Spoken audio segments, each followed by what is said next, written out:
Good evening from Japan. Thank you very much for joining the special plenary session with Nobel Laureate. I'm Yoko Shinpuku, a former Global Young Academy Executive Committee, a former Vice Chair of the Young Academy of Japan, and a professor in Global Health Nursing in Hiroshima University.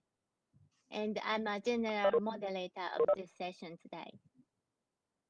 The purpose of this session is to create a place for senior and young researchers to discuss the current issues and the future in science, technology, and innovation.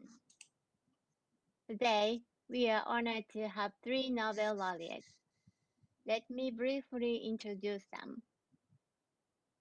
Professor Takaaki Kajita. In 2015, Professor Kajita was awarded Nobel Prize in Physics for the discovery of neutrino oscillations, which shows that neutrinos have mass. The 30th President of Science Council of Japan, person of cultural merit, currently a professor at the Institute for Cosmic Ray Research of the University of Tokyo. Professor Hiroshi Amano. In 2014, Professor Amano was awarded Nobel Prize in Physics for the invention of efficient blue light emitting diodes, which has enabled bright and energy-saving white light sources. Distinguished Fellow of the National Institutes for Material Science, International Member of National Academy of Engineering of USA. Professor Sir Kostya Novoselov. In 2010, Professor Novoselov was awarded Nobel Prize in Physics for groundbreaking experiments regarding the two-dimensional material graphene. He was elected as Royal Society Fellow in 2011, one of the directors of the National Graphene Institute, and he sits on the International Scientific Advisory Committee of Australia's ARC Centre of Excellence in Future Low Energy Electronics Technologies. With them, we will have parallel panel discussions in the form of breakout session. Each group will consist of 8 young researchers from various fields and countries. There are moderators in each breakout session. The room number 1, Professor Kajita's room, is moderated by Dr. Michael Saliba, a GYA co-chair and a professor in University of Stuttgart, Germany. The room number 2, Professor Novoselov's room, is moderated by Dr. Almas Tajawan, a former GYA Executive Committee and a co-founder and principal investigator, Zika Lab Diagnostic, Brazil. The room number 3, Professor Amano's room, is moderated by Dr. Aya Shalini Sabash, a former GYA Executive Committee and an assistant professor at Food Engineering and Technology Department Institute of Chemical Technology, India. And panelists in each group are already assigned to groups. So all the panelists, after this introductory session, please go to the assigned group and stay there for discussion. If you are not sure about your group, please go to tsukubaconference.com sessions P3 and you'll find your name there. After you join the room, please listen to the guidance of the moderator of each group and enjoy the discussion with the laureate. For audience, you may choose which room you will join. As the breakout session is about 1 hour and 15 minutes, you may stick with one room or hop around 3 rooms according to your preferences. Discussion topics are very diverse and already announced on the website. If you want to look at the discussion topics, please go to tsukubaconference.com sessions P3. Then you may find discussion topics in each group. After the breakout session, we'll come back to the main room here and have a summary session. The summary session will be moderated by Dr. Anindita Batra, an immediate past GY co-chair and an associate professor and associate dean of international relations and outreach at the Indian Institute of Science Education and Research, Kolkata, India. I'm going to provide a time schedule. We will start breakout sessions right after this introductory session. Please choose a session you want to join, and it lasts until 9 p.m. in Japan, which is 12 UTC. After that, we will have a short break around 15 minutes. We will start a summary session at 9:15 p.m. in Japan, which is 12:15 UTC. Okay, that's all from me. Are there any questions from the moderators or panelists? I believe we are all ready.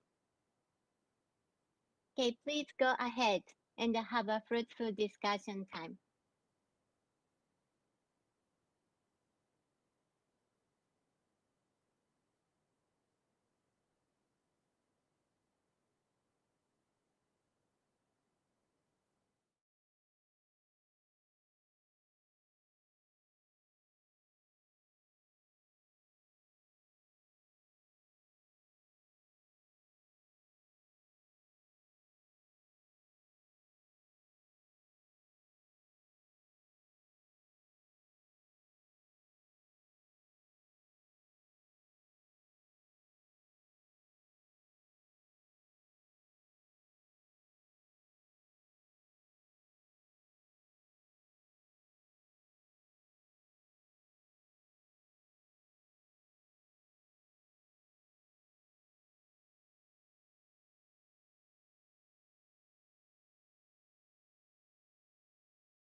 Located.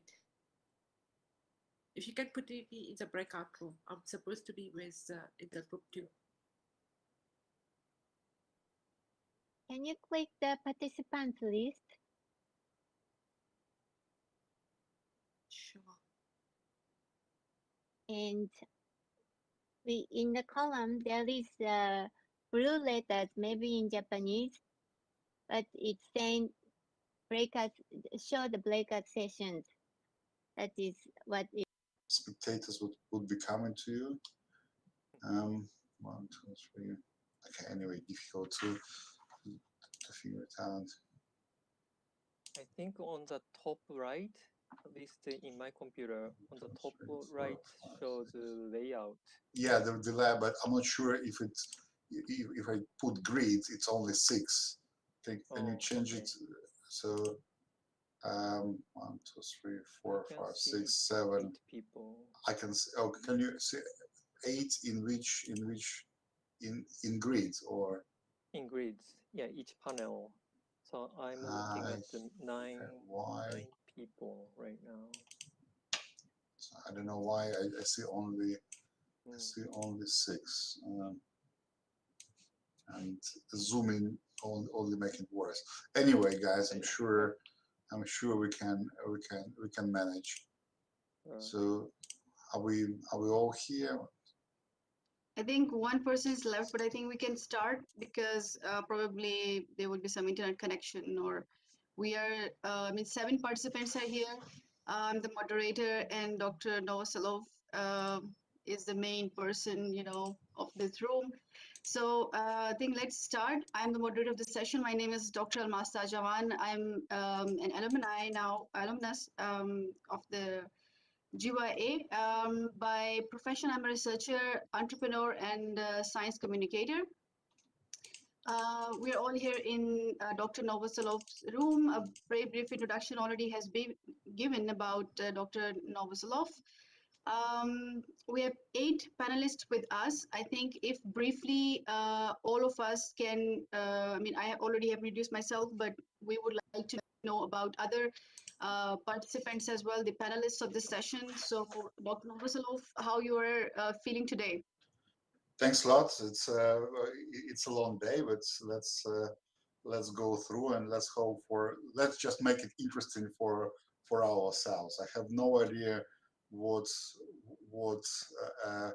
is in front of us, but let's just not try not to be modest or politically correct. So and try to open some interesting questions rather than just sit through it. And I really rely on you to do it, guys. So just maybe 2 words about myself. So I'm a physicist. Condensed matter physics means working with metals, semiconductors. Usually work with nanostructures. And so some time ago, I worked with graphene, which is the thinnest possible material, but my interest evolved much further than that, other 2D crystal quantum states in those low dimensional crystals, and and these days we're working on functional intelligent materials, just trying to mimic biological systems starting with the non-biological components. That's great. I will invite Ramya from Jordan. Is she there? I think no. So Mr. Chandra, very quickly, your name, your country of location, origin, and you may tell us about your profession. Yeah, thanks very much. And well, it's a great opportunity to interact with Professor Novoselov, who is well known in the field of carbon materials. And I myself, Chandrasekhar Sharma, I am currently an associate professor at Indian Institute of Technology, Hyderabad, India. And my research interests are also in the carbon materials. So that's why I am quite familiar about Professor Novoselov. So I primarily work with the different kinds of carbon nanomaterials, including graphene. but more into the bulk carbon nanomaterials, especially like we have pioneered the area of soot carbon for variety of applications, especially in the energy storage devices, as well as nanofibers of 2D materials, as well as carbon nanofibers for healthcare sensing applications. I'm also chairing the Indian National Young Academy of Sciences currently, and also a member of Global Young Academy from last year. Thank you. Thank you very much, Dr. Chandra. Now, Marcus. Hello, everyone. So my name is Markus Putsch. I'm also a member of the Global Young Academy. Professionally, I have a background in history and political science. So I'm associate professor at Heidelberg University, Germany, for modern and contemporary history. But my main job is in the European Parliament in Brussels and Strasbourg, where I'm responsible for culture and education policies. And well, it's a privilege to be here, and I'm looking forward to our discussions. Thank you. Thank you, Marcus. If in case something happens with my internet connection, so Marcus is the sub-coordinator of this session. Devina, please go ahead. Hi everyone, I'm Devina from Mauritius. So my background is pharmacology, and I have recently joined the Higher Education Commission as the program officer. So thank you. Last but not the least, thank you for giving me the opportunity to be part of this session. Thank you. Thank you, Devina. Baha. Good morning, everyone. It's early morning here. I am Baha El-Gandi. I'm an assistant professor of medicinal chemistry at St. Louis College of Pharmacy. I'm originally from Egypt. I was a former chair of Egyptian Young Academy of Science and a member of the Global Young Academy of Science as well. I am a medicinal chemist by training. I design drugs for nuclear hormone receptors to treat multiple diseases. It's a privilege to be here, and it's great to see all of you. Thank you. Thank you. Vagai Rota. Yes, nice meeting you, everyone. My name is Rota. Just call me Rota, that's simpler. And I'm a soil scientist. Soil is important for agriculture, climate change, and sustainability. So, yeah, this is a great opportunity. So I'm excited to meet with people from very different disciplines and excited to discuss about future. Thank you. Thank you, Rota. And now, Mr. Kubota.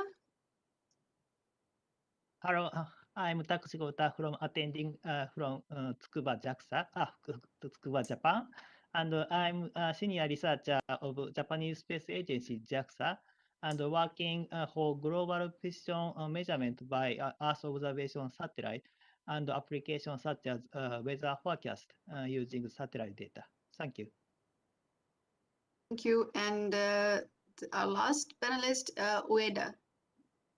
Hi, nice to meet you, everyone. My name is Akiko Vader, and I'm from a National Institute of Advanced Industrial Science and Technology. It's also called AIST. And my major is in physics and condensed matter physics, like Dr. Novoselov. And I'm also I'm interested in 2D materials, and also especially in the electron transport in the 2D materials. Okay, thank you.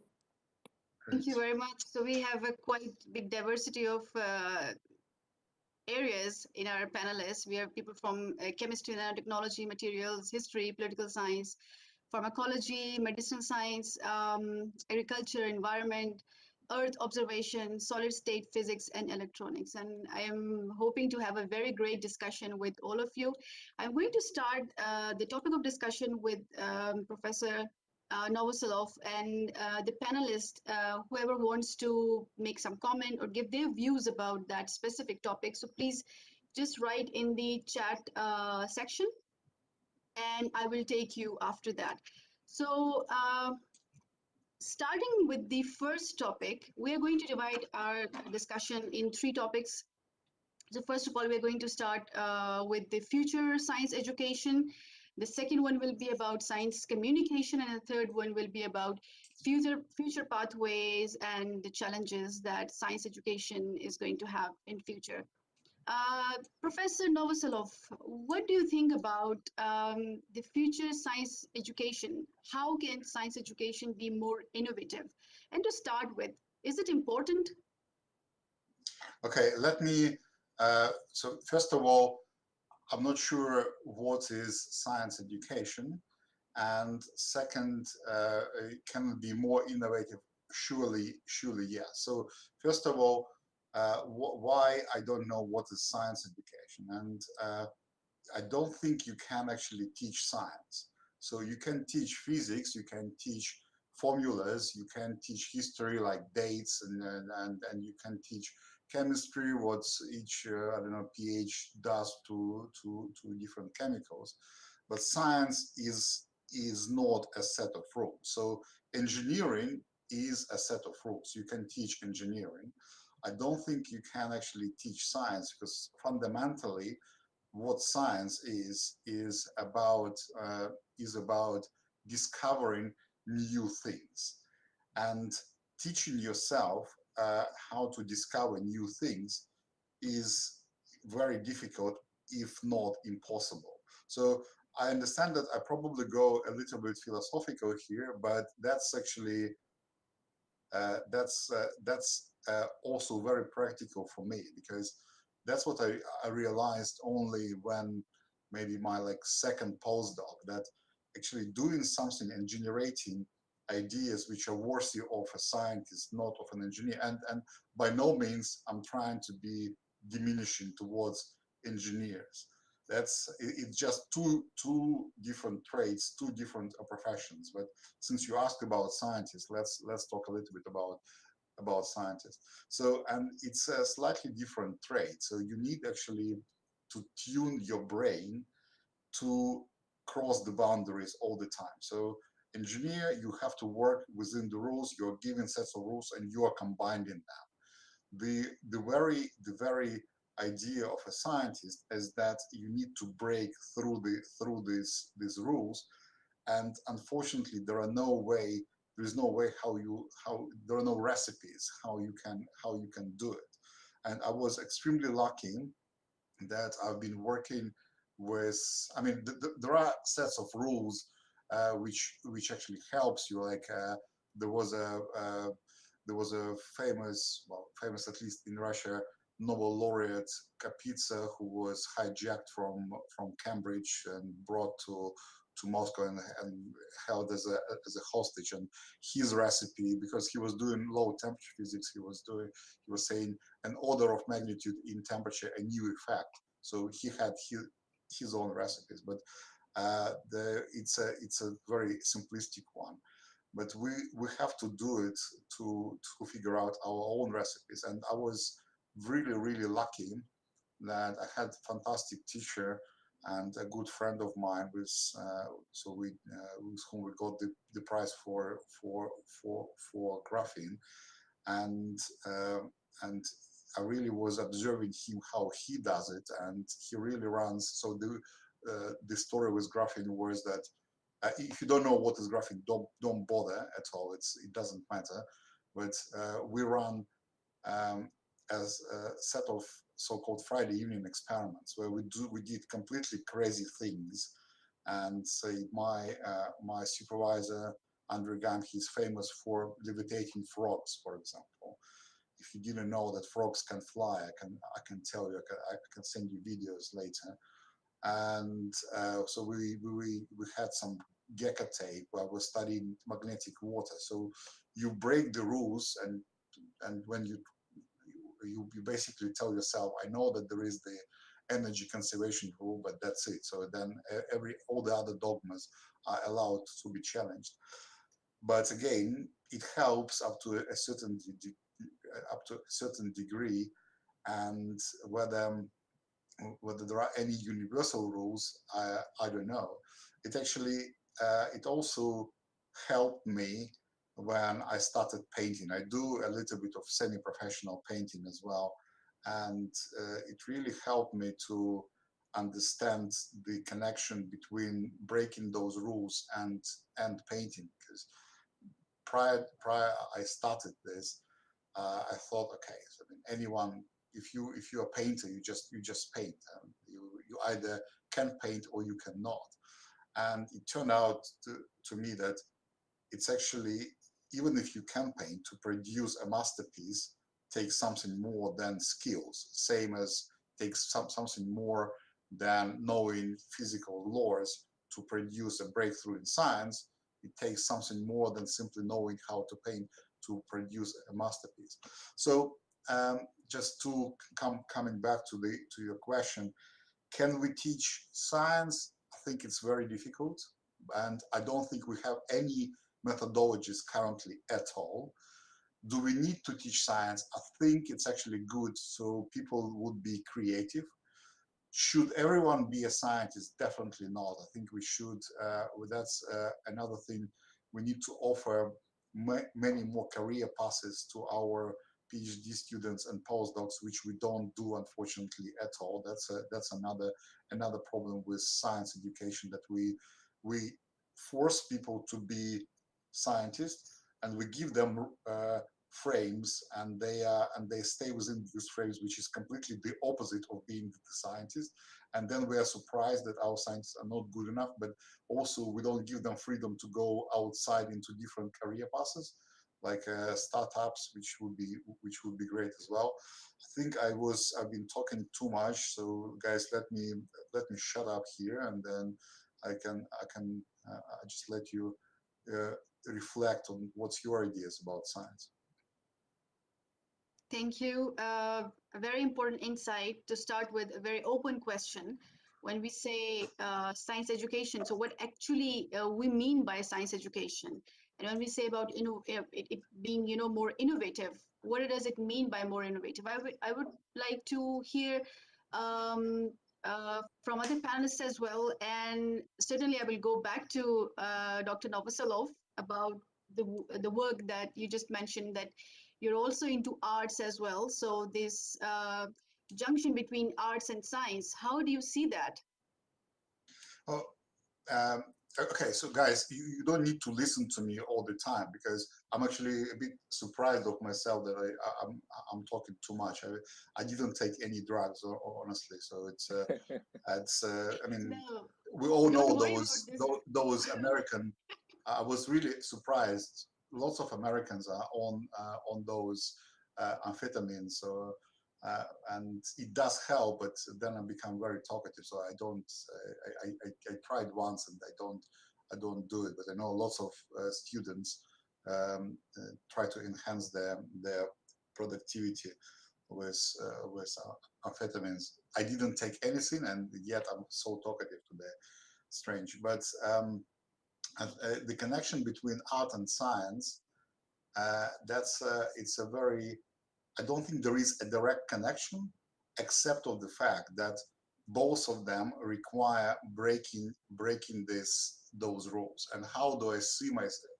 I mean, again, I can tell you, I can tell you a story. Once I participated in a debate with artist, with a Scottish artist, Douglas Gordon, and you should really see him. He's a proper artist, like tattooed, always drunk. So we just spent like a week with him, and he every evening he's with a new girl. So sort of like a proper artist. And we had a conversation with him for the public. So he comes on the stage, he takes his jacket off, he pulls banana, he eats banana, he throws the banana skin on the floor, sits. So Gordon, why did you throw banana skin on the floor? It's okay, it's a prop. It's just, let's start. Okay. So we start and say, let me explain you why did you throw the banana skin on the floor? Okay, tell me. Oh, because banana skin is exactly shows this breakthrough experience, because our brain is programmed to go through certain passes, and which is good. The problem is when you go through those passes, you never make a breakthrough. You never make a discovery. You never produce a masterpiece. You really need to go outside of the pass, but our brain, maybe security, maybe something else, I don't know what, just really prohibits you of doing this.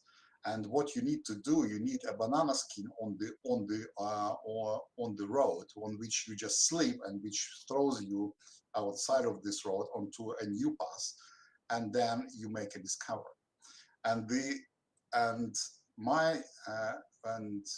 how I see the job of a scientist and as an artist as well, you cannot plan this, that you jump into a new road, but you can strategically place those banana skins on the road so you sleep at the right moment, and it kicks you into a new path. So in physics, I do this so I know that if I go to very low temperatures or very high magnetic fields, or apply high current, so there are many other ways I really test, and I can sleep, I enhance my chances to sleep on the banana skins. And artists, they do exactly the same. They have their own tricks how to get into a new state of mind, and a new idea comes. So the similarities that we all have our own tricks with the banana skins, and we just those tricks are slightly different. Great. So I think one more thing that is that I feel personally a bit common between scientists, I mean, someone from working in science and arts, is imagination, because scientists also need to be a bit imaginative for breaking the rules, and the same goes for artists as well, for making a new masterpiece. With this, I will go to our panelists. The first question is being posted by Rota. Can you please open your microphone and ask your question by yourself? Sure. Can you hear me? Yes. Okay. Yeah. Thank you, Professor Novoselov. I fully agree with the importance of being innovative and breaking rules. But at the same time, I'm in a national lab in Japanese Agriculture Research Center, and I'm always having problem with having trouble, I guess, by breaking rules in paperwork, for example. And I guess my question is, yes, that's important, and I have postdocs and students. I want them to be very creative and innovative, but I feel like, at least in my research environment, it's getting harder and harder to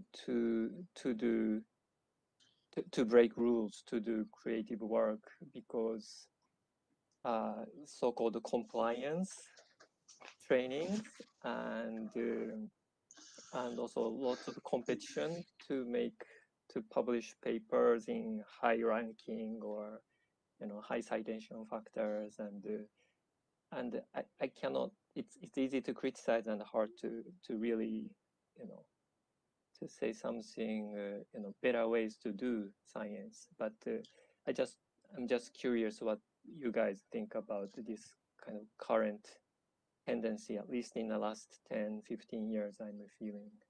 Yeah, I think within your short speech, you really managed to touch, I don't know, 50 different problems, which each is worthwhile to be discussed. And yes, of course, all this bureaucracy and all the health and safety are killing us. And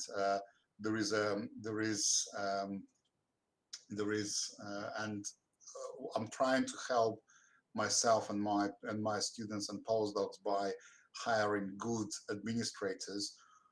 In English, it's called the creative accountancy. In Russian, there is a term of non-Euclidean accountancy, who can actually bend the rules a little bit and produce produce a good, proper practical result quickly without going through all the bureaucratic hurdles. But I think bureaucratic hurdles is only the top of the iceberg. So the big problem starts when we this problem of publish or perish. That's I think is a huge problem. It doesn't allow us to be deeply productive. It helps some people, but it also kills a lot of people. And I don't know how. I don't like this. I have to play by the rules. I do publish in the high-profile journals, and it takes a lot of efforts.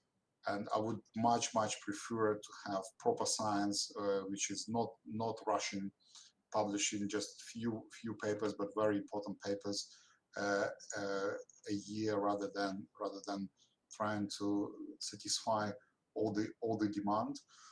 But unfortunately, it's an avalanche, and I have no idea how to stop the avalanche. But even probably more important is the question of taboos in research. So when people say, okay, you shouldn't be doing this because it's either non-interesting or it's actually it's dangerous and wrong. So the non-interesting is actually, Japan got a really good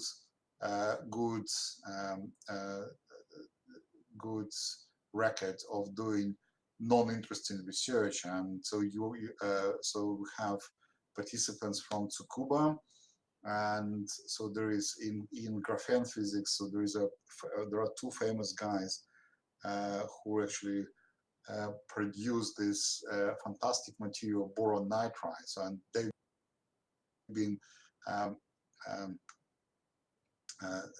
so it's and they basically, if you go to their lab, it's a huge, absolutely massive press, so which can produce very high pressure at very high temperature. And they've been producing this material, boron nitride, for like decades, and nobody cared. But they perfected, in a very Japanese way, they perfected their technology. And then 10 years later, boom, there was this breakthrough demand in this material, and they're still the only people who can produce this material. So it actually does pay back, but you need to be patient, and you need to know, and you need to believe in yourself. But also, I don't believe that you can prohibit and stop any research topics, any projects at all. And we really need to think about this, and we need to be prepared for this, because I mean, if you think about this, so there are experiments with human genome in China. We can say you shouldn't be doing this, but saying this means nothing. Someone will eventually do it.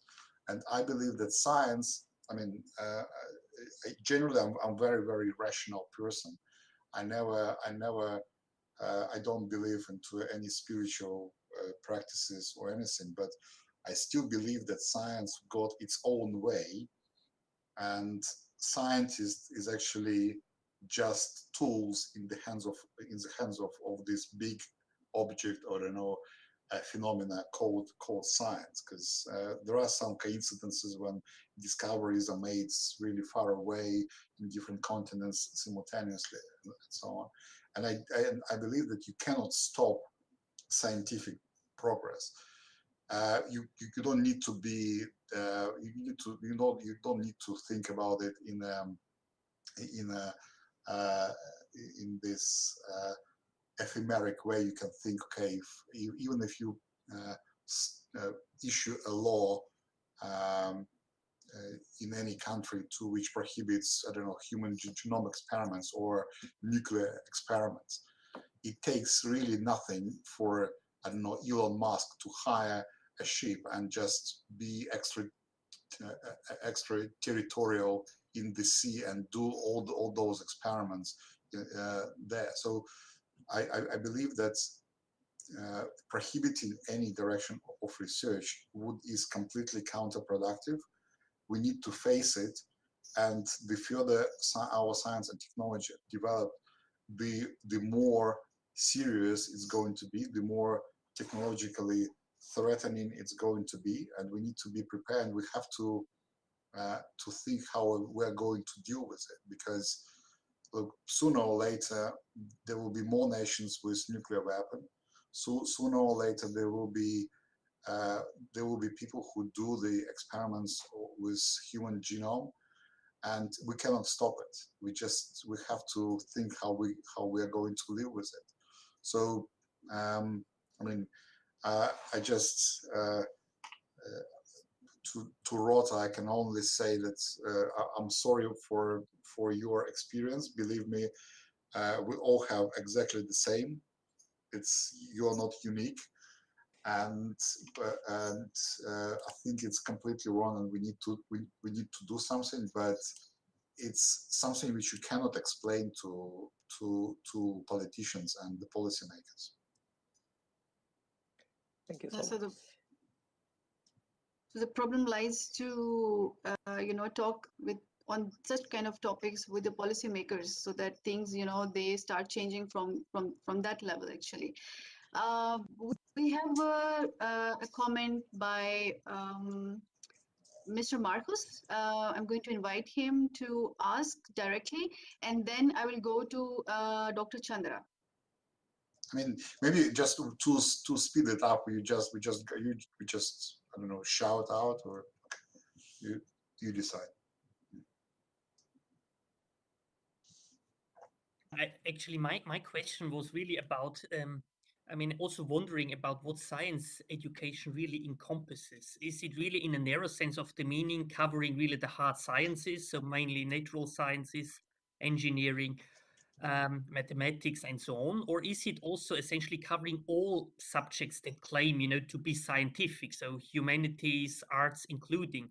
Because if it's the latter, I think science education is indeed, as also Chandra mentioned, more about creating curiosity to work in one way or another in a scientific manner, meaning working on the basis of facts, trying to work with clear methods and so on. And I think these are in the end also for policymakers two distinct things. Do you rather make people curious about the world, and finding their way, or is it really okay, the labor market needs more engineers, so we have to make it more attractive for people doing engineering or mathematics or whatever? So I think really it's about two, maybe not totally different things, but after all quite different things. Yeah, I agree that I mean, these days I don't think there is any point of separating the science into physics, math, or history or sociology, especially with the advances of artificial intelligence. So many of those sciences, like sociology, will very soon become part of the of mathematics, probably. So and I think, and it's I like my physics lessons in school, but I don't think many of my schoolmates got much out of it. So if you ask them to remember anything, they probably won't. So probably there is no point of doing this. But what we really need, and I completely agree with Marcus, we probably need so the scientific methodology is a good name. I think even before that, we just need critical thinking.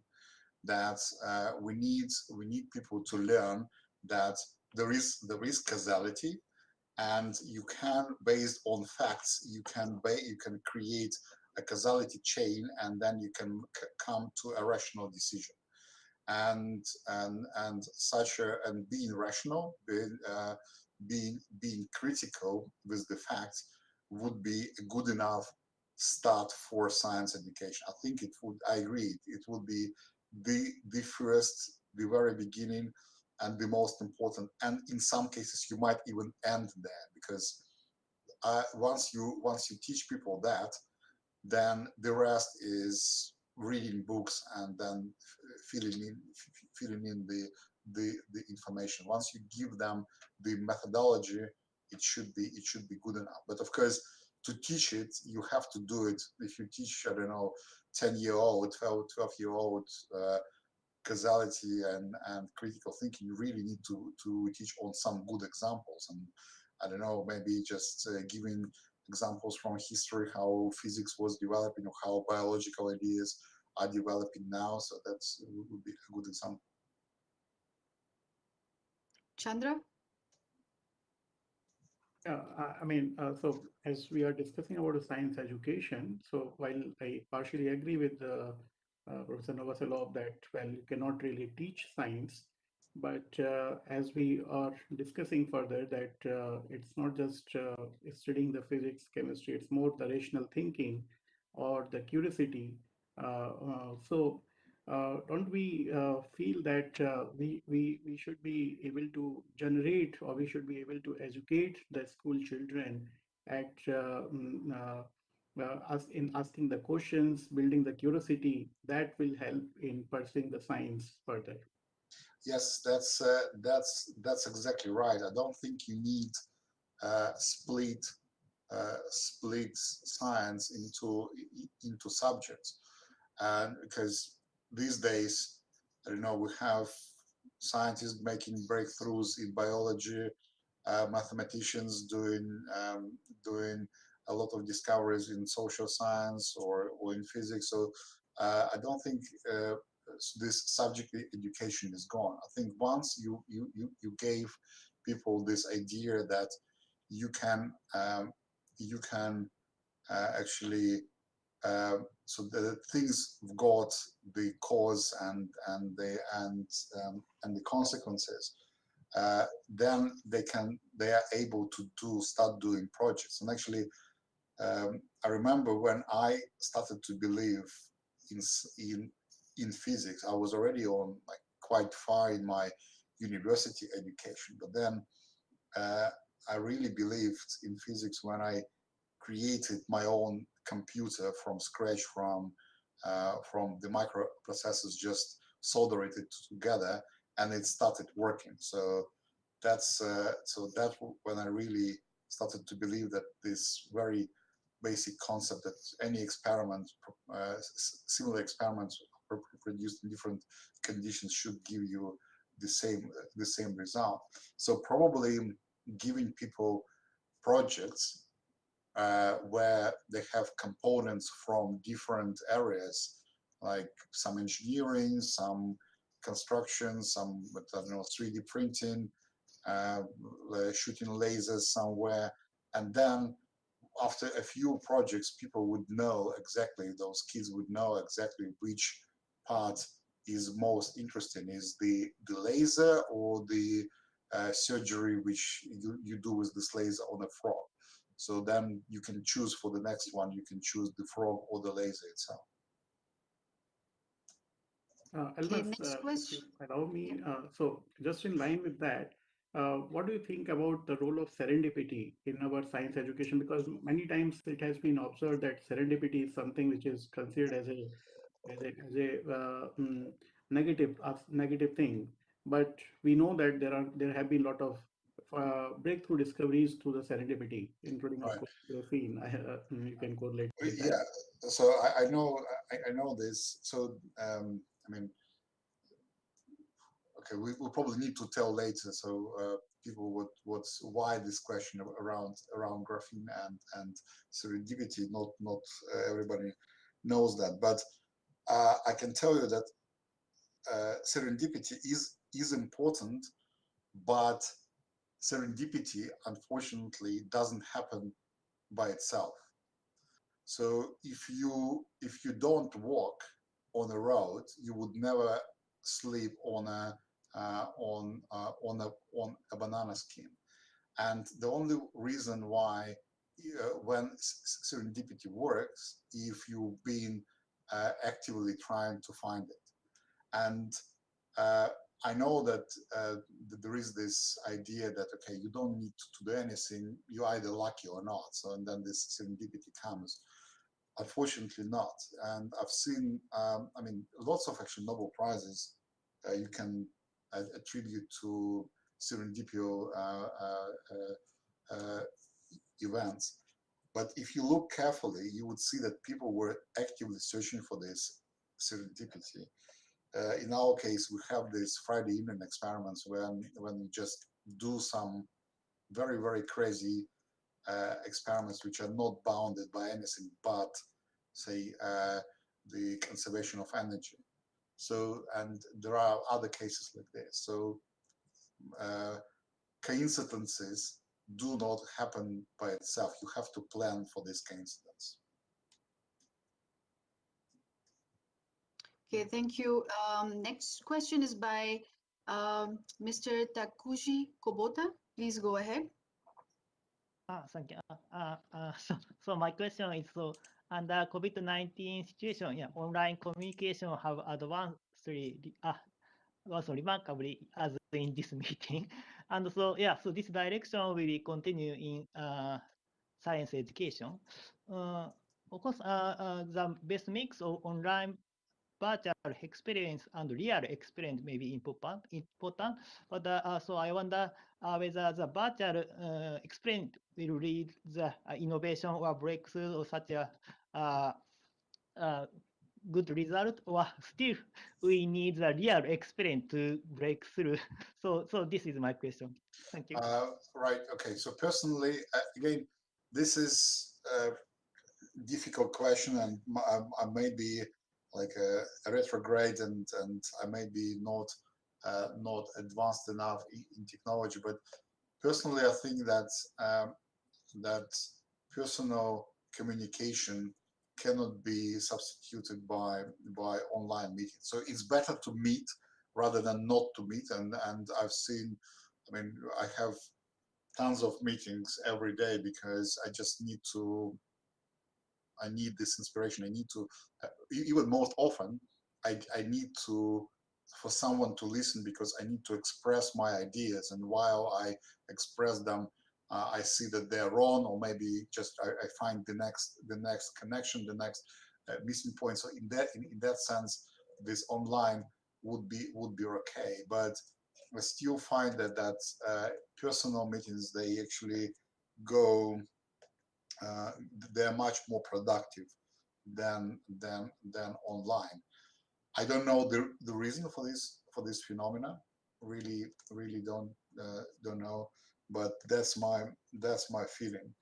And I mean, I also know that, for example, I know lots of doctors in Singapore. I'm in Singapore at the moment, and they really worry about the cohort of students who are getting out over the last 2 years, or the medical students who really have problems with practical, with their practical skills. They either haven't seen much of the operations, or they have seen more COVID than anything else. So the perception is biased. So there are many areas which you cannot substitute. And in many cases, it's much easier for me to show to students how to plug in the sample into the cryostat, or how to solve those wires correctly, and so on. So I'm really a fan of personal education, but again, I might be biased here, and it's not something I would really bet my head off. So I might be wrong. So it's not a fundamental law of physics. Okay, Ms. Devina Lubin, I have a question. Hi, everyone. So I believe that it's quite imperative to innovate the way science is being taught at grassroots level. there should be more active learning, and we actually should adopt systems that promote critical thinking. For instance, at graduate level, I believe that we can use, game-based learning approach or host robotic workshop. So despite all the stats that shows that if we have an integrated approach to promote to trigger the curiosity and really attract students in the science field, authorities are not willing to hear us. So any piece of advice how we should go about and make authorities to hear us, that we really need to innovate our way of teaching at grassroots level? Oh, I think it's a good question, and I don't really know how to answer it. I'm a little bit allergic to politicians, so that person has left. so Okay. okay. I did ask the person to join, but since he left, okay. So I guess it I also should be depends on adding different others with countries. 4 minutes. right. I'm So yeah, I'm I a bit believe that it's also depends. I'm a bit allergic to politicians, so I don't really know how to answer it. But you can actually explain to people that your GDP depends on the startup, depends on the innovative people, and um, and let's say I work a lot with China, and what I see in China, for example, is there is really a landslide over the last, say, 15 years, because before I don't know, say last century, China was hunting for resources, and then later it started to hunt for technologies. But these days, Chinese doing very, very smart. They don't hunt for technologies anymore. They hunt for talents, and because they do understand that if you have talents, you will one day have hundreds of technologies and thousands of resources of any kind, and that's how U.S. have been flourishing for many decades by hunting and vacuum cleaning lots of talents across the globe. So these days there are two global attractions in China and in US for talents, and I think those examples are quite vivid. So we need to explain that, look, your biggest asset for any country is not oil, and it's not gas, and it's not diamonds, and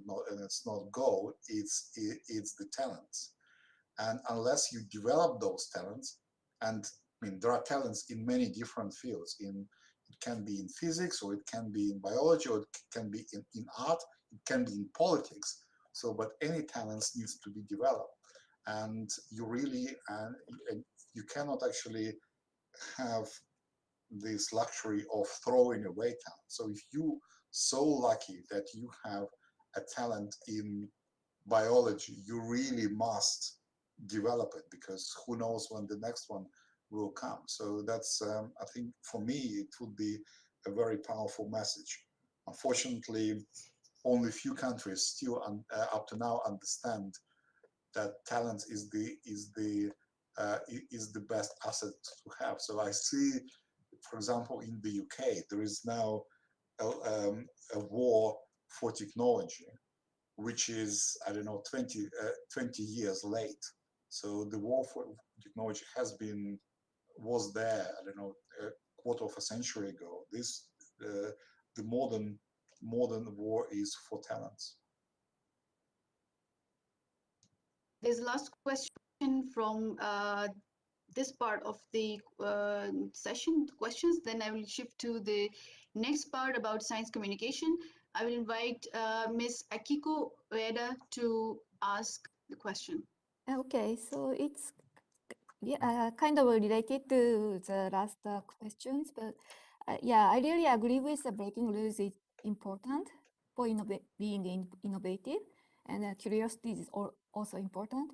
But nowadays, even pure scientific research is even for the scientific research, they require kind of how useful it is or not, and we to do the research, we need to bring money from private company nowadays, and we need to kind of convince people how useful it is and things. And do you know how to manage with it? Like I don't like it sometimes. Like science should be more beginning from the curiosity. Engineering is okay. I think it's maybe should be related to how useful it is. But I think, of course, science should be starting from the curiosity. But I think nowadays, yeah, people always ask us that how useful the science, your research is, and even for the pure science. What do you think about it? Well, I completely agree. There is a problem, and it is a problem, and it's just politicians who don't understand what is science, and they mix it with technology, and which is wrong. And I mean, the one example from Japan about the case of Taniguchi and Watanabe, so that's it's really good demonstration of the blue sky research which pays one day.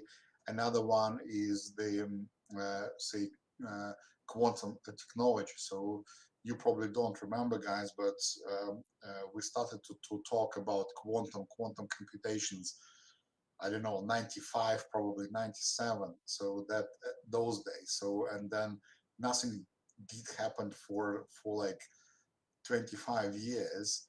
But on the background, people have been working and have been working hard. And if they would ask them that time, bring me money from a company for you to do the research in quantum computations, they would never be able to do it, of course. And these days, so those companies, even though they produce, I don't know, computers with, I don't know, 20 qubits, which good for nothing, those companies already worth billions. So I think there are really clear examples how blue sky research pays back, but it also shows that the payback time is decades at best, and it's really it's quarter of a century or even longer. And we just have to accept it. The problem is that, again, I'm sorry to repeat this and that and be negative about politicians, but I mean, I'm not that diehard hater for the politicians. It's just a good joke to have in this community. But so they work on the election cycles, which are, I don't know, 3, 4, 5 years, and then which is way shorter than the typical time any scientific discovery pays back. And again, same as with the Parish or Publish, I have absolutely no clue how to deal with it. You can explain it to politicians; they probably would understand it, but there is no practical. There is no way to encourage them to support science. So maybe we need to change some election cycles that I have no idea how, but I'm sure that mathematically you can actually invent something, which, okay, we can talk about this separately. It's a very important discussion, and I think we have many people listening to us in our audience, and even our panelists as well, who belong to the global south. And we know that when we talk about politicians, they're always into short-term, outcomes. So when we talk about investment in science education, it is something long-term. We are going to invest today, and we're going to have results in the next maybe 10 years or more. And politicians, they are, the maximum time that they have normally is from 4 to 5 years, in which they want to have results, so that they can run successfully in the next elections as well. This is also one of the very biggest problems. But this, I would like to shift to the next section that is also very important as we're talking about science, we're talking about politicians, and this completely is linked to science communication. Professor Novoselov, what do you think? Is it important for scientists to engage with society beyond academia? And in the traditional systems right now, the way science is being communicated, do you think we need to reconsider those models? First, are you saying that we have an audience? So it's not private, so someone is listening to us. Yes. And do you think that politicians might be listening as well?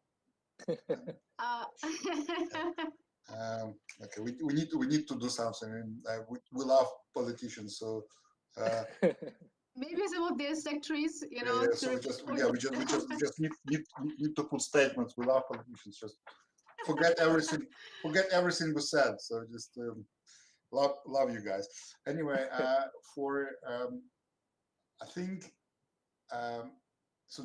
It's again this question got several layers. I think it is fair that we do our research on taxpayers' money. They are taxpayer is entitled to know what we are doing. At the same time, I would actually sometimes so we just go layer by layer. So the first layer, this taxpayer issue, but sometimes it actually plays it in a wrong way, because if everything belongs to the taxpayer, in reality, everything belongs to the universities, and then universities really hold on this. For example, hold on patents, hold on discoveries, and at the end of the day, because universities are experts in teaching, but not experts in commercialization, this holding on patents plays a bad joke, because those discoveries end up nowhere. So maybe sometimes it's better to give away those discoveries to private companies who actually do know how to do business, and in this way the societal impact would be much stronger. So I'm a long time advocate of allowing startup companies to be free without actually paying back to the universities, because um, the whole society benefits much stronger than, because through the taxes, through creation of the workplaces, rather than if we hold this patent for the sake of the taxpayer within the university and don't use it at all.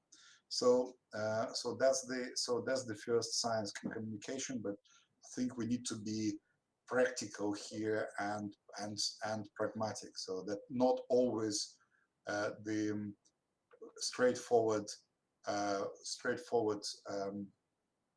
working straightforward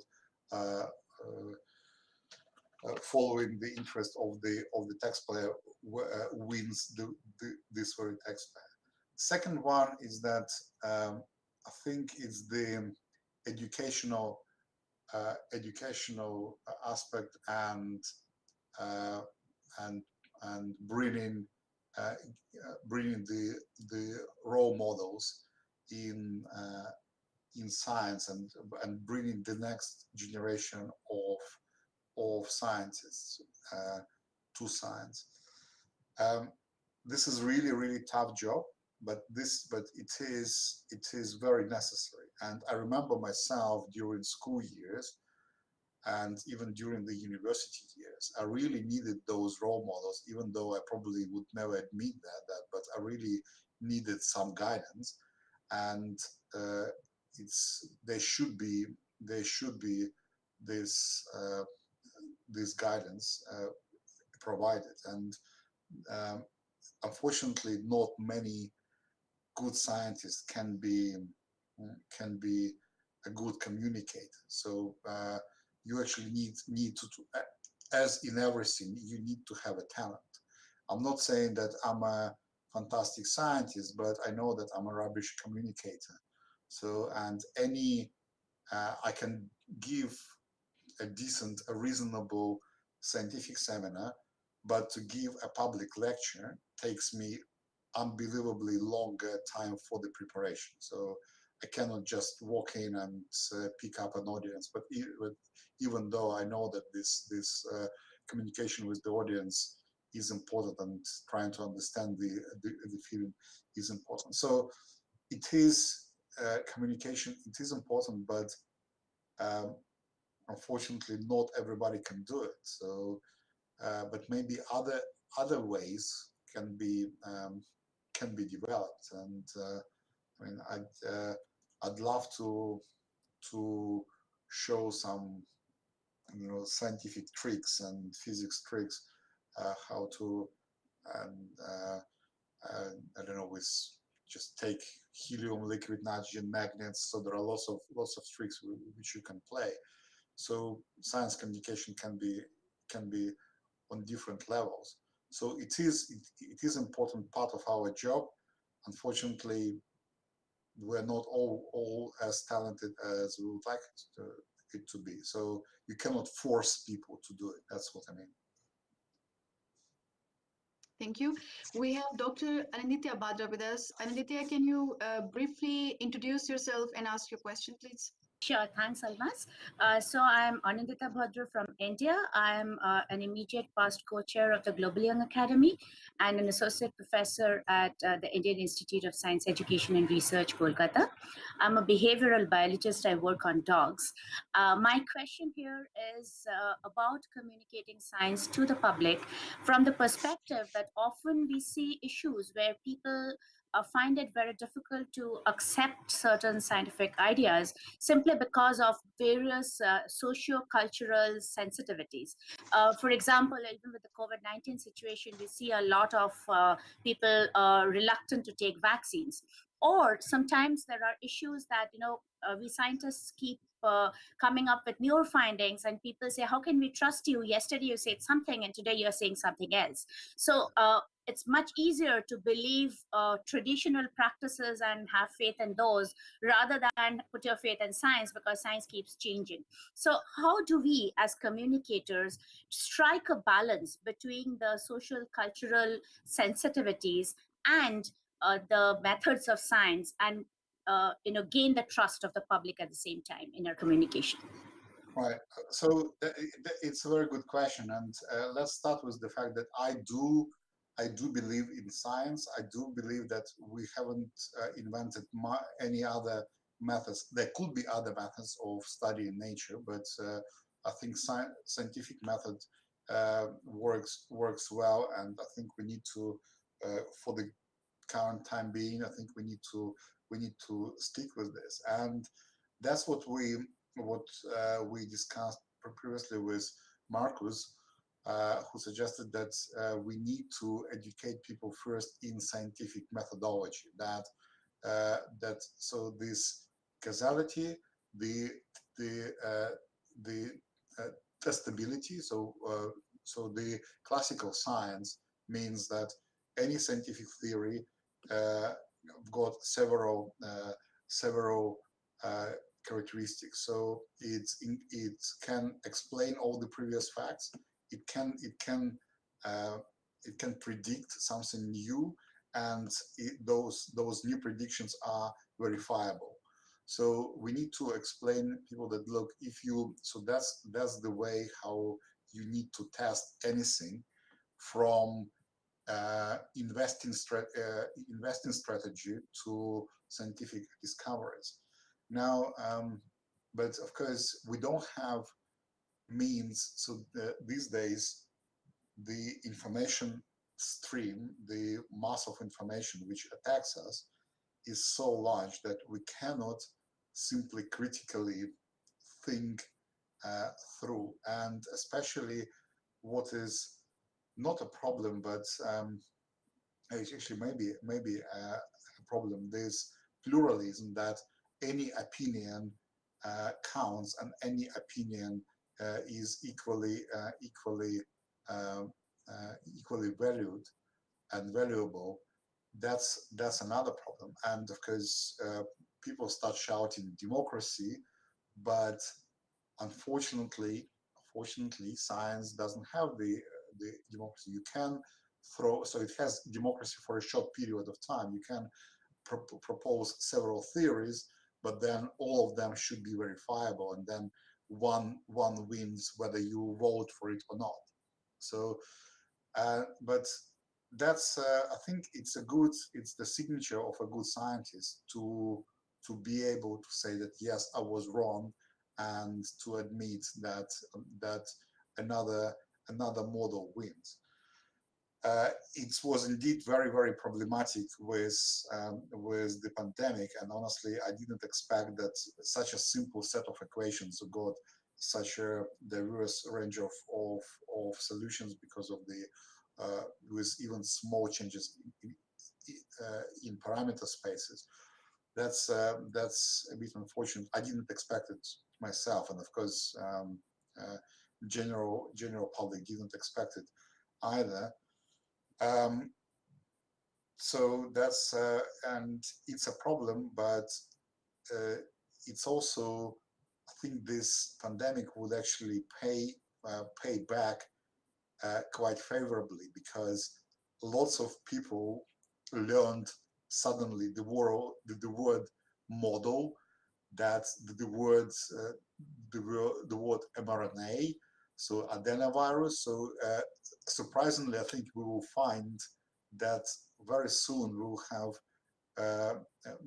the younger generation much better educated in science, and maybe in 5 years' time we will get an influx of people interested in biology in our university. So maybe it takes a revolution like pandemic to get through to people's minds. Professor Novoselov, a very quick question, and then I will move forward to the last part of our conversation. My question to you is that you mentioned there are many research articles that just stay, in the publication format and never have been, went to a business stage model, because academia or people from academia, they're not that good at that. I see your research work has a lot of practical applications, and you have been working as well closely with the industry. Any advice that you would like to give to the scientists to have, this communication gap, to reduce this communication gap that exists within academia and industry? Okay, that's it's a good question, and that's so this gap does exist, and the only solution here is to start talking. Say, in some time ago, we built the National Graphene Institute in Manchester, and one of the idea was to invite engineers working with us alongside, even though we were not earning any money or much money as a university from those projects, because all it takes is to start talking to each other and start communicating. I mean, you won't believe how long it took me to develop a proper language of communication with my chemistry colleagues. So just going from HOMA Luma to valence band and conductance band, it takes a lot of time. It takes much more time to build these communication bridges with the engineers from the companies, because they think in different categories, and I mean there are many of them. So if there's repeatability, can you manufacture it? Is it stable? But it's important at least to start learning. So having those industrial labs next to you, so you drink coffee with those guys, is unbelievably important and helpful. even so, I would definitely suggest any university to even invest money rather than getting money from those industrial companies, even though maybe taxpayers won't like it at start. So why do we sponsor industrial companies with our money? It actually will pay back because we learn better each other language. Great. We have just 10 minutes left, and quickly, I would like to switch to the next and the final topic of our discussion. Dr. Novoselov, how should science education for the future be designed? And what do you think, what are the challenges in science and technology that will be realized or need to be realized in future? Okay, let's maybe start with the second one, because and I think it's more uh, it presents many more challenges to us. And I just want to repeat what I said, that with what I believe, that you cannot resist scientific breakthroughs. You cannot resist the progress of science. So any discovery which can be made will be made. You cannot prohibit making discoveries. So we just have to live with this. It's even if we don't want the atomic energy and the atomic bomb to be discovered, it had to be. So there is absolutely no chance. And the more we develop, the more interesting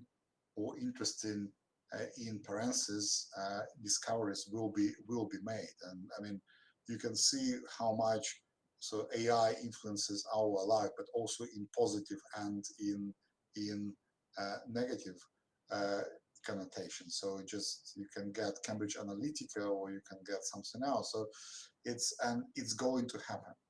And I don't think we can resist, but we have to be prepared and to live with this. And unfortunately, human beings are human beings. We are greedy. We are angry. We don't love each other most often. So we have to be prepared for this. And so we need to build it into our laws, into the societal laws, which direct those discoveries into the right directions. And it has to be really on the level of the society. I don't know how. Maybe we try to make the discoveries first and put them under at least some control. So, and here investing in science would help enormously, because the person who invests, who pays money, then controls it. So that might be one way, but I really hope that there will be other more genuine ways how to control the future scientific discoveries. Thank you very much. Dr. Chandra, you want to share your views? Please go ahead. Yeah, sure. Thanks. Yeah, I think challenges what we see, because as we see there are a lot of scientific advances, and I think, in my opinion, these scientific advances are not just going to change our physical reality, like Professor Novoselov mentioned about the AI, but they also going to impact our socio-political reality as well. In fact, challenges like COVID pandemic has also brought to the surface, like digital disparities, social disparities, so-called elitism in science and technology. We can see the huge imbalance of the vaccines in the world. So in my opinion, I think to meet those challenges, we should go beyond, science should go beyond certain boundaries. It should be more inclusive, resilient and flexible. And we need to adopt carefully the policies to preserve the integrity of science and foster the trust into it by effective communication? I mean, I hope definitely communication and needs to be there, but I think challenges will be way more severe. That with just simple communication might not be enough. So Okay, we are left with 5 minutes. Dr. Novoselov, it's a personal question now to you. How to have work-life balance? Because you are a Nobel Prize winner. We know that your agenda, your schedules, they are quite busy. And there are many early career researchers who are listening to us. There are many teenagers who would like to have a scientific career. And normally, I mean, the kind of the idea that we have about scientists is that they are working 24/7 in their labs and they don't have any personal life. I see that you are into arts as well. You do paintings, you have your family. So put some light on that. I don't know. I really don't know. I'd love to be more encouraging, but I don't know. I don't have time for anything personally, and it's and I really just I'm not really crying into a pillow, but I'm really next to almost there to cry because don't have enough time in the in in a day, and also always feel guilty. I don't know if you just go into a pub with friends. I feel guilty that I could spend this time either doing research or going maybe with kids to do something useful. I'd love to answer this question, but I have absolutely no clue. And but again, I don't think it should be this way. Working 24/7 doesn't always help. I know it, and I still do, but I know that it doesn't. And it's the same problem as with this with the publishing drive. So we have to break out from this circle. So slow down. It would be nice maybe to have a good research which shows that people who actually have maintained, so scientific research which shows that people who maintain proper balance are more productive. Maybe it would convince me and which would it would make me stop sitting here and go home a bit earlier today. So don't know. Would like to be more encouraging, but I cannot. Any last advice very quickly to the early career researchers listening to you, how to be more innovative?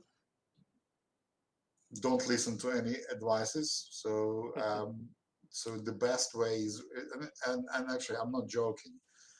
What I know that definitely the key component for any productive scientific career is to be enthusiastic about what you're doing.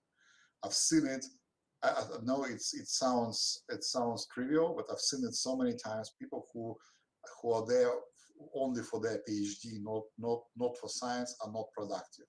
So drop it, change subject. It will be even mid time during your postdoc or during your PhD.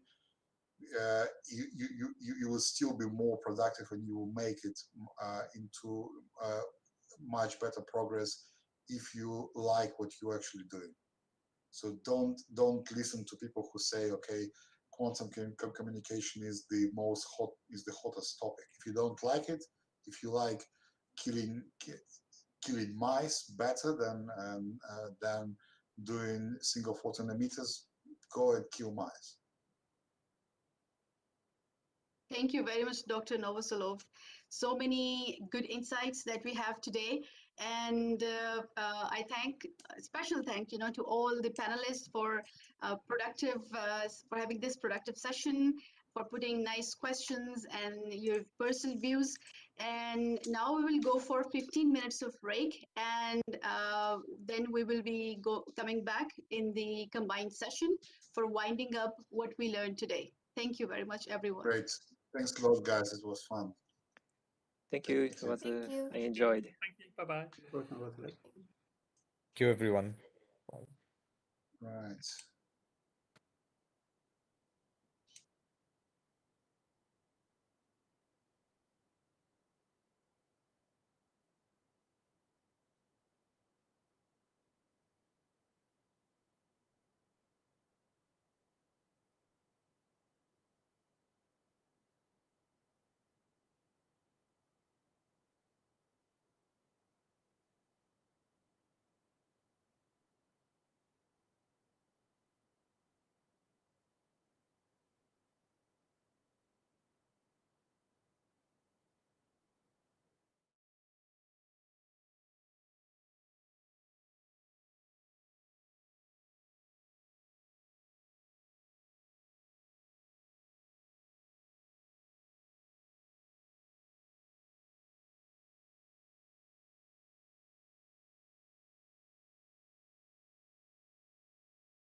Okay, we all come back to the main session and we are starting the final summary session.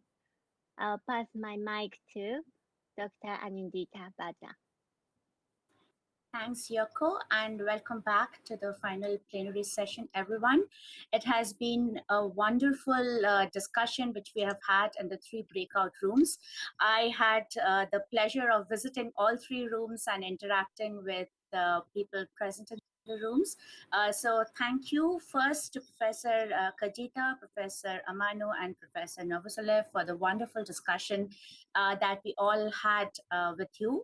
And I think it's great that you have taken all our questions, some very deep, some very naive, and some provocative. And all 3 of you I was seeing were handling the questions with a smile and with a lot of indulgence to us young scientists. So we are really honored to have you with us, and thanks a lot for indulging us and for allowing us to ask you all these difficult questions, some of which you might have found it a bit difficult to handle.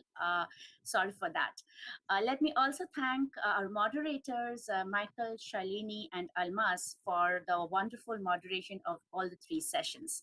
So as I was hopping from room to room, we were going through very interesting and engaging discussions. We have discussed topics ranging from how can science education be more innovative and why do we need to do that, to what is the role of spirituality and religion in science and technology. We have had young scientists give feedback and the Nobel Laureates comment on all of these wide range of questions. And I summarize kind of the main themes which have emerged in all the 3 rooms. It was really interesting to see that though the questions that we started off with in the 3 different rooms were quite diverse, somehow all the discussions migrated towards very key issues. One was that we really need science and technology for the better future of the world to handle major global issues. And that is something everywhere we were somehow bringing up the pandemic and what we have learned from the pandemic, the positives as well as the negatives. Another major issue that came up in all the 3 rooms is the importance of education and the importance of science education from a very early age to inculcate the spirit of logical reasoning, the spirit of scientific thought, the acceptance that science is not going to give you the ultimate solution to everything, the acceptance that theories can be negated. I really appreciated this statement that science does not support democracy. Science is not a democratic process at the end, because you might have a lot of theories which are put forth, but then all of this have to be tested, and then one would be accepted, others might fail the test, and then a good scientist will accept that they were wrong. And that is the spirit of science. We grow together, we learn through our mistakes, and we accept our failures, and we say that, okay, science explains the existing knowledge, science can build predictions, predictions need to be tested, and something that fails the test has to be rejected. And this is the process of science which we need to inculcate in the future generations. And only then we are going to have a resilient society which will have trust in science. And we need trust in science, not just to engage with society, but also to get involved with policymakers, because as again, in one of the rooms we were discussing, that political interests and public interests might not always match the interests of science.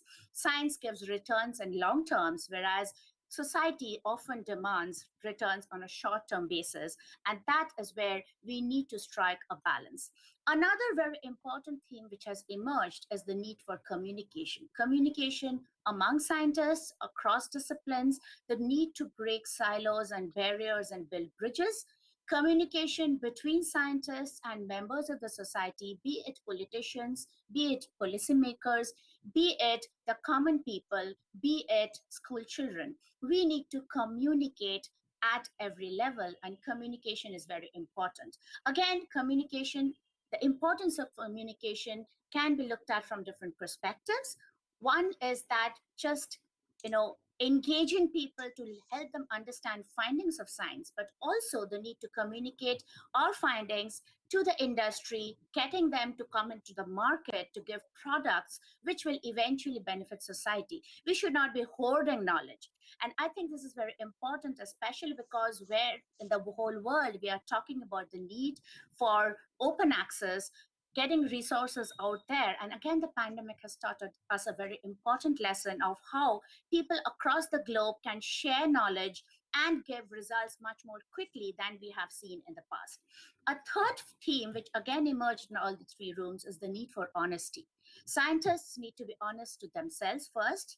They need to follow what they think is the best, what they want to do with honesty. They need to communicate their findings with their peer groups with honesty, and they need to communicate with the public and policymakers honestly. We cannot hide facts. We cannot hide information. Information has to go out, and that is the need of the day. So personally, I felt that these are the three main themes which have emerged out of all the discussion. Of course, I'm not covering all the different questions which we have discussed in the three sessions, because each session had its own set of participants discussing different issues. And I think it was very nice that in one of the rooms, Shalini finally asked a question which many of us as young researchers might want to ask, but think it's very naive. She asked, how does one become a Nobel laureate? And Professor Amano answered with a smile, my supervisor told me, just do what you want to do. Don't think whether it is important or not. And I think that's a very, very key message for all of us. And that is where our honesty lies. If we do what we think is most important for us, and if we follow our dreams, together we can build a better world. Again, Professor Amano was asked, what we could do to kind of strike a balance between trust in science and policymakers and funding for science and all the big issues that we want to ask. And he said that you need to find partners across the globe who think like you and work together. And I thought that was very nice way to end the session, because the only the comment I could make, and I'm going to repeat that here, is that you're asking us to build the Global Young Academy, because that's exactly what we do. We come together to do things that we like doing, that we believe in, that we think are important for us and to society, and we find partners across the globe and build a large network of young people who really believe that they want to do something for a better future.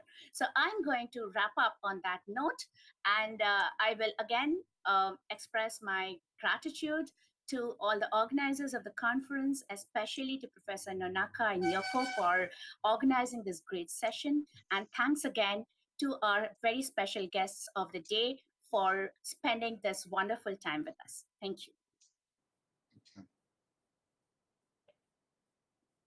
Thank you very much, and indeed, I really envy that you are very eloquent, that all the discussion can be summarized that way. Thank you very much. And as we have a little bit more time, like 7 minutes left until closing, I'd like to welcome the final comments from Laureate, if it's okay for you. Because not everybody can join the 3 rooms as Anindit and I did. So it will be wonderful to listen to all of you at the end. Maybe start with Professor Kajita. Please provide a message to young scientists.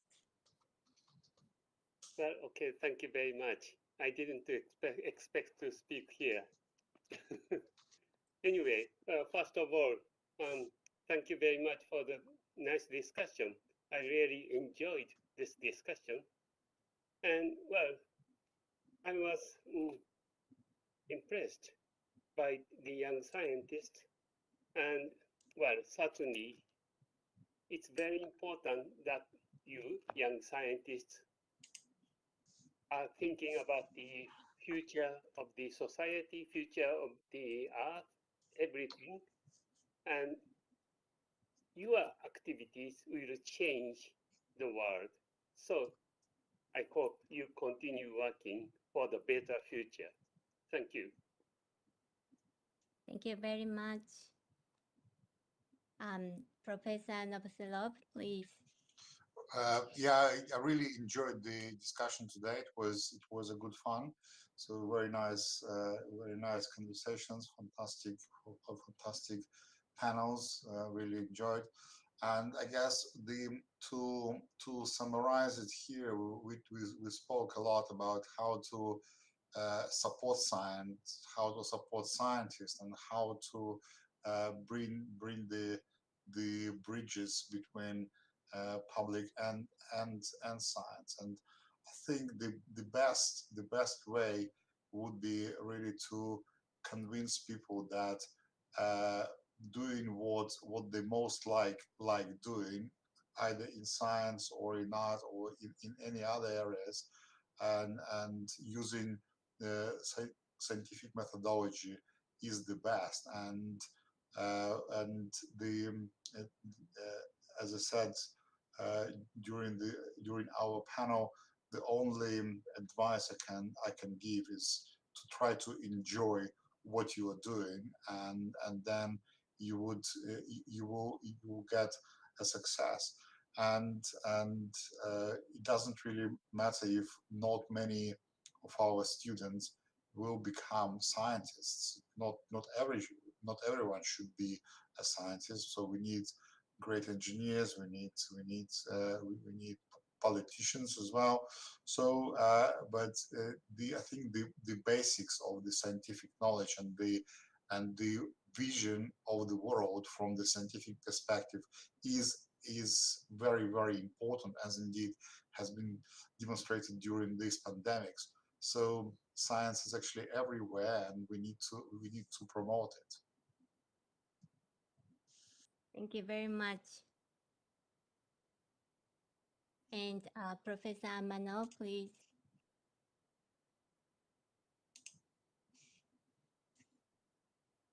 Professor Amano, maybe you are muted. Sorry. Yeah, I'm so impressed with the discussion with the young researchers, and I always can find this interest by studying with the young researchers. I mean, the the natural science is not the only science.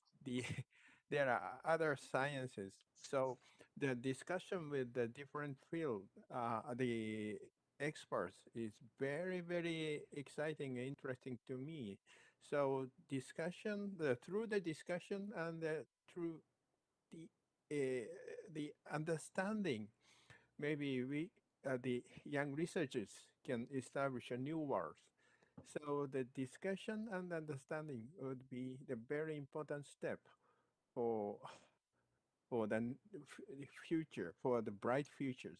So it's your duty to establish a new future. So do your best. Thank you very much.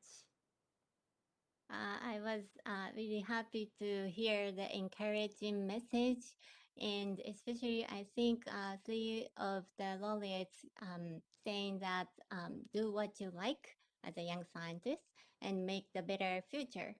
So we as young scientists receive the message, enjoy the conversation, and we have to carry on our responsibility as well. And I really also happy to learn that the laureates enjoyed conversation too. And I believe it was a great success in terms of making a place for discussion among senior and young scientists. That was the purpose of this session today. So again, thank you very much for the Nobel laureates who generously shared their very busy time with us. And thank you very much for all the moderators and panelists who are enthusiastic about discussion of science, technology, and innovation for the society. Thank you very much. And it's about the time to close. So now I announce the close of this session. Thank you very much for the cooperation. Thank you. Thanks a lot. Thank you. Really appreciate Thank it. you. Thank you. Thank you. Thank you. Thank you, Bye everyone. bye. Bye. Thank you. Thank you. Bye.